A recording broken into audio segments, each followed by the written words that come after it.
Feliz Navidad, Merry Christmas, Happy New Year from Kiss. Feliz Navidad, Happy New Year, Merry Christmas from Kiss. Ho, ho, ho! I'm wishing everybody a really Merry Christmas, a Happy New Year. Someone stole Santa? That does not rock!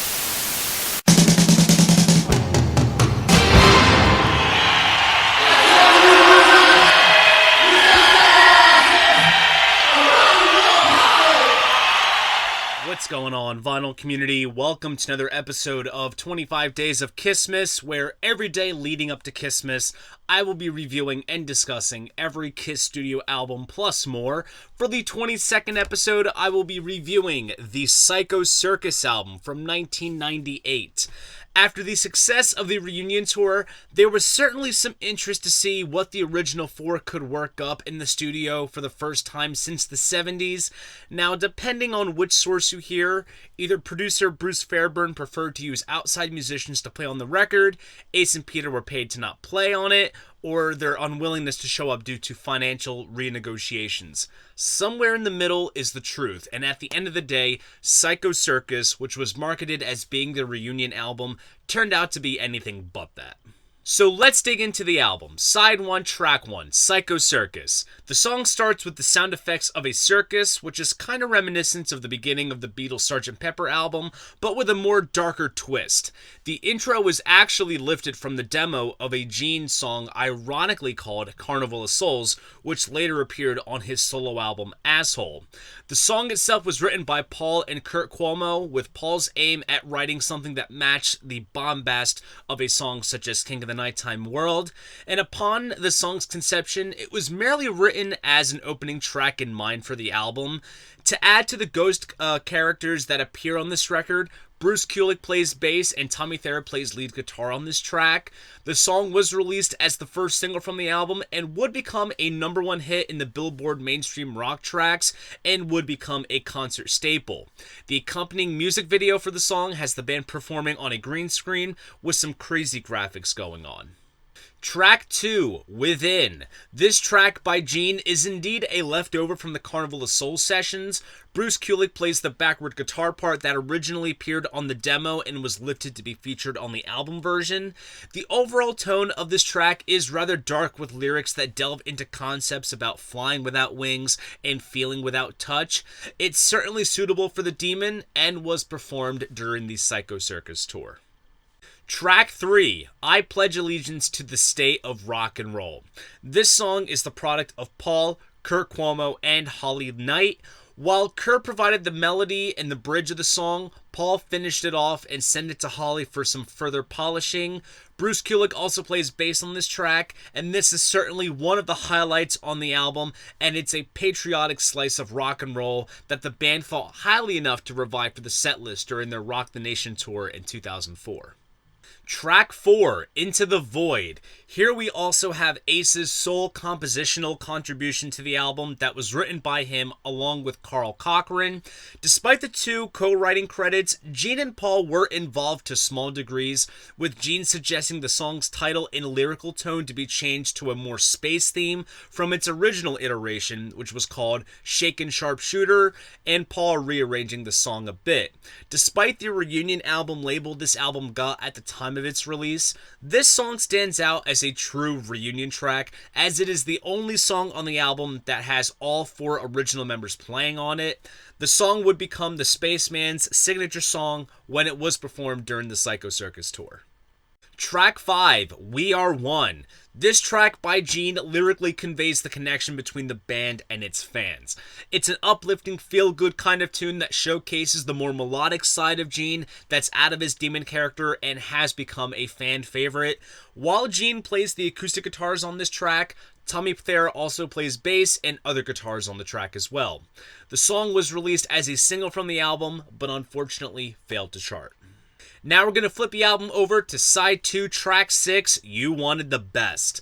Another song by Gene that actually stems back to 1977 from an older song called Just Give Me Love. Gene had reworked the song to make it more lyrically centered around the band and the spats that they had at each other within the press. And at the end of the day, after all could be said and done, the band puts aside their differences and they deliver to the fans. To add to the playful nature of the song, each member gets a chance to sing lead on this track, which is the first of very few moments that this has been done so. In regards to the guitar work, it's safe to assume that it's Tommy Thayer, but he has suggested that it may be Ace, which, judging by the distinctive solo licks, it very well could be. The song was released as a single and charted just shy of the top 40 of the mainstream rock tracks. Track 7, Raise Your Glasses. This song was written by Paul and Holly Knight, and overall, it's a rather celebratory song. I always saw it as a play on words, since the album's tour was done in 3D and you needed glasses to see the effects. Get it? Raise your glasses. Definitely well off on that one. Track 8, I Finally Found My Way. Peter's moment on the record was of a song written by Paul and Bob Ezrin, a move which disappointed Peter since he had contributed material that was similar stylistically and plot-wise to this one, which was rejected. Paul didn't feel that the song was right for the album, but it was written with Peter in mind to sing. Despite Peter singing on the track, he does not play drums, in which all tracks except for Into the Void were handled by session drummer Kevin Valentine. Paul shares the vocals on the bridge of the song, Bob plays the Fender Rhodes, and Bruce Kulick plays bass on the track. For any interpretation, perhaps this song lyrically can be seen as a resolution to the sentiment shared with Beth. The song was released as a promo single, which didn't make an impact whatsoever. Track 9, Dreamin'. This track, written by Paul and Bruce Kulick, who also plays on the track, actually brought on a lawsuit by Alice Cooper's publishing company claiming copyright infringement since it sounded too close to the song I'm 18. The suit was ultimately settled out of court, and the original demo wasn't too impressive of the track, but Gene saw something in the track to rearrange it and turn it into something salvageable. Track 10, Journey of 1,000 Years. This album closer from Gene recycles some lyrics from within, and with a string arrangement that mirrors the guitar solo of the title track, this track brings the album full circle quite nicely back to where it started. So technically Journey of 1,000 Years wraps up this album, but in Japan there was a bonus track in the form of In Your Face. This track is interesting since it was written by Gene but sung by Ace, in which he references his own name in the lyrics, so kind of similar to I Finally Found My Way was written by Paul for Peter. Gene may have written this with Ace in mind to sing. It can also be deemed as a non-album B-side since it was featured on some CD singles that came out around the time of the release of the album. As for where this album stands in my KISS catalog ranking, I would put Psycho Circus at the number 12 spot. Despite the original lineup appearing on only a couple of tracks and whatever internal politics that were going on, this album could have had the potential of being a full-blown reunion album instead of it being a product of Gene and Paul with ghost players.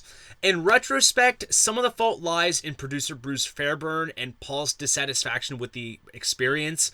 Given Bob Ezrin's involvement in the album's writing, he was considered for the producer's chair, to which I think he would have fought to have the original four to appear on the record and put the band back in boot camp just like he did with Destroyer. But even with all that said, I do feel that the songs are well written and there is still a KISS element to them while stylistically exploring some fresh ground. A year after Psycho Circus was released, KISS was involved in the film Detroit Rock City, which was about 4 teenagers and their journey to see KISS in concert in Detroit circa 1978.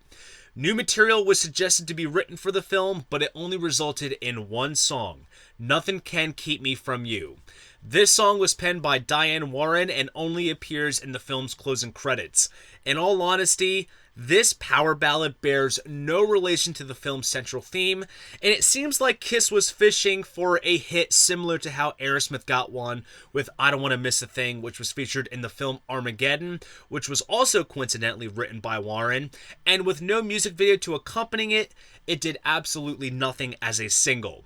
The only member of the band to be featured on this track is Paul, who sings lead, and is rounded off by Bruce Kulick on bass, Steve Ferrone on drums from Tom Petty's band, and an orchestral arrangement by David Campbell. So there you guys go. That is the 22nd episode of the 25 Days of KISSmas series. Stay tuned tomorrow for the 23rd episode, and you can already guess what comes next. If you enjoyed this video, please go ahead, give it a like, and subscribe to the channel. See you guys in the next video, and most importantly, keep the records spinning.